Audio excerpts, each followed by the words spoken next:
Hey, Brown Girls. It is Tanisha Tate. I am the owner of the Black Woman Phenomenon. The Black Woman Phenomenon is a program that has been carefully created to encourage and empower young Black girls and women to embrace their emotional awareness and intelligence while also increasing their confidence and their self-awareness. You can find us at the Black Woman Phenomenon on Facebook, TikTok, and Instagram, but you can also find us at The Tanisha Michelle.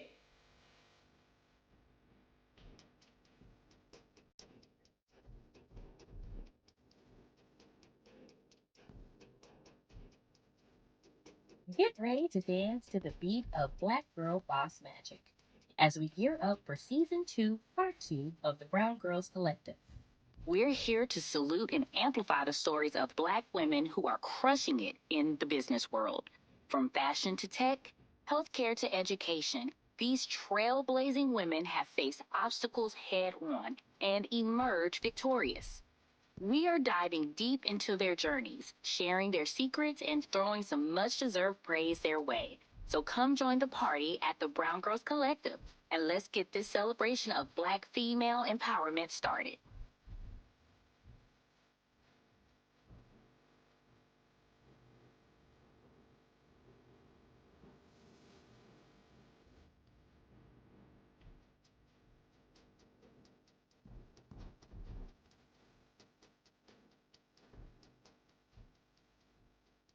What's up, Brown Girls? It's your girl Jasmine. I am back again with another interview. I have Tanisha here. Tanisha, go ahead and introduce yourself. So, hello everyone. I'm Tanisha Tate. I am the owner of the Black Woman Phenomenon. And all right, okay, Black Woman Phenomenon. We're gonna get to know you a little bit, ask you a few questions. All the Brown Girls want to know a little bit about you. So, are you a native of Columbia or? I am not. No? No. Where you from? So I'm originally from Washington, D.C. Okay. And then I came down to Columbia in 2011 when I was going to Benedict College. And then after graduating, I just ended up staying. You just stayed. Okay. Yeah. That's what happened. It would get people in the chokehold. You end up staying here. You might not intend to stay, but you end up staying. You know what I'm saying? That's how it happened. Exactly. Not an intention. Okay.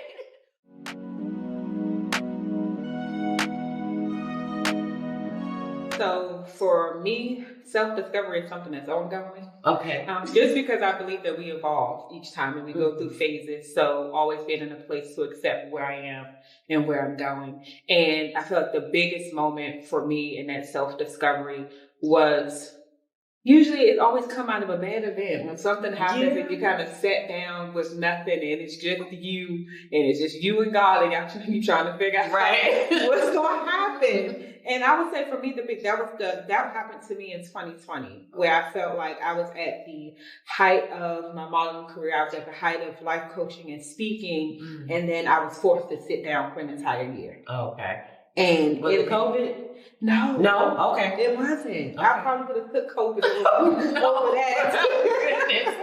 I was forced to sit down. I ended up experiencing, of course, just like being stalked, emotionally abused, and I isolated myself and I hid. Okay. Because I just put the notion in my head that I didn't want to get no one else hurt or in trouble. So if I hide and I stay out of the public, then it'll be better. So sat down for an entire year with myself, and I had to figure out like, okay, at some point you have to get out of this. You're gonna have to get up. Yeah. And so it was really me fighting during that time to figure out, okay, so where do you go from here? Right. What does it look like for you? Because now you have to start. Yeah.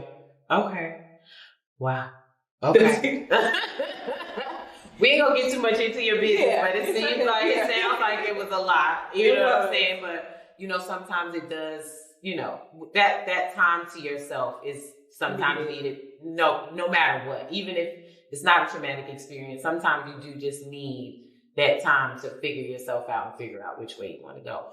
So, what did you go to school for? I know you said you went to Benedict College. What was your major? Criminal justice. Really? Okay. It was criminal justice. Ironic enough, and then I kept going into it. So eventually, I got my master's in psychology, and then after that, I've been in the field of victim advocacy since then. Okay, so I mean, it worked its way in there, and then life started happening to me. I said, "Oh, that's great." Yeah. So that worked out. Okay, it still makes sense.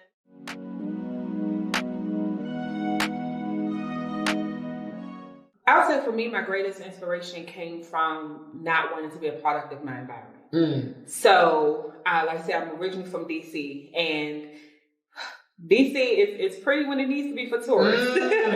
But if you catch the back parts of it, you know, that's where I grew up. And so it was trying to not become a product of that, of what I've seen and what I've had to experience. So every day it was a consistent fight that you have to go after more. Right. You have to have more. You have to gain more, because if I get more, then my family does. And so that's where that extra push and that passion came from for me to even just succeed. Right. And so going into the field of criminal justice, or being in the justice field, that I've enjoyed it on so many levels. But it's just like, it was like, if you can get out of this, then you're going to have to do something big. Yeah.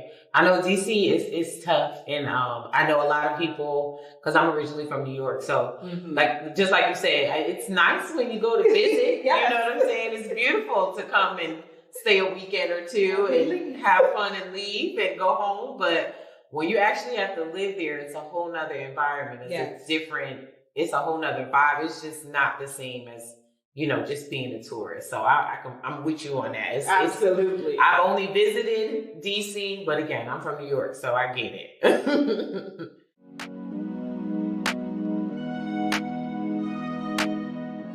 I would say for me, the biggest experience that kind of shaped why I'm in the work specifically I am now is just the relationship I had with my mother. Okay. So, living in the house is 4 girls and my mom. So you would think in a house full of women, there would be some emotions shared. None. What? None. So we were kind of taught to be tough. And then we watched her continuously. She was working to consistently provide for us. So it was like, you had to be tough. There was no room for you to cry. If you cried, of course, like in most Black homes, I'm going to give you something to cry about. So it was like, you had to stop the crying if it was. And so it was not knowing how to express emotions or even receive them, because I love yous and hugs was not something we did. Okay. And so now being in a field where I am working with young Black girls and with Black women to understand their emotional awareness and intelligence, for them to be able to be in a place of comfortability with emotions. Okay. It was just like, that was something I knew that had to be done, because once I stepped into that, it was like, it was a whole new world for me to understand it, but to be able to even just receive it and not shy away. Yeah, that's deep, because, you know, when you grow up not getting that, and I got that, you know what I'm saying? At home, we definitely did the I love you. We weren't very affectionate, but we knew that there was love. You know, we heard I love you every now and again. So, just to go from that to even teaching someone how to do that is like, I don't even know how you did it.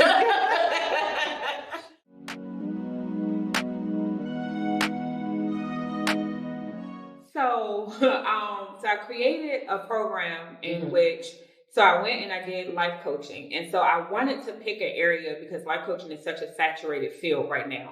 So I wanted to pick an area that I knew that if I stood up and I spoke about it, it would be something that's like out of the norm. Right. Because to see a Black woman on a platform speaking about emotions and trying to teach other women how to navigate those emotions was something that would not be pretty much seen a lot. And so going into this, it was like, if I can impact one woman to understand that emotional intelligence works in personal development, but also professional development, because a lot of corporations, big, like Chick-fil-A, McDonald's, on the corporate level, they have people come in and train their teams on emotional intelligence so that they can have a better work environment, but overall quality of life. And so if I can teach it on a personal level and a professional level, then I know that I can help the next Black woman sustain and be successful in whatever area of her life that she would want. Okay.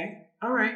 So it's like life coaching. Is there like a back, like, you know, there's life coaching. Is there like a second part to it, or it's just strictly just life coach? So it has a few parts in it. Mm-hmm. So when I work with the younger group, I do it through teaching etiquette classes. Okay. So we kind of work through confidence building, self-esteem, and so all things that go into that emotional piece. Right. We go through the social dining. We go through just learning how to eat properly, but also it's just a whole experience in itself. Mm-hmm. Now, when it comes to the adults, it's usually done through, I either have monthly groups.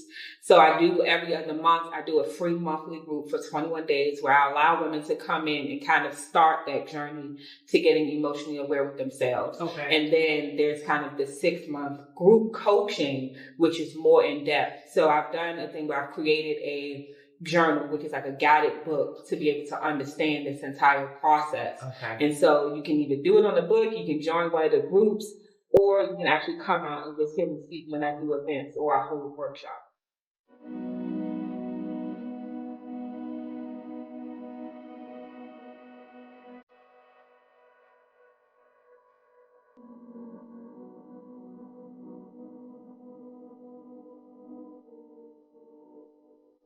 My biggest thing is get comfortable with you. Mm. Because in the field, any field, but in the field of life coaching, it's like, it's life.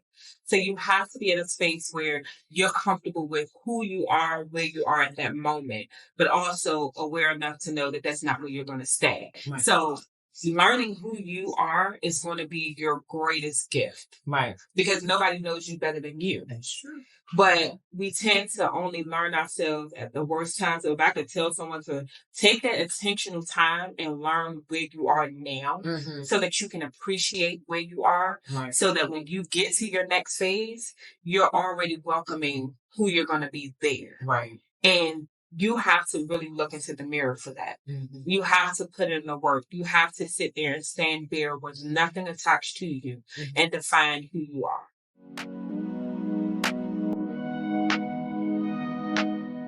All right, well, it has been amazing speaking to you. Y'all make sure y'all check her out.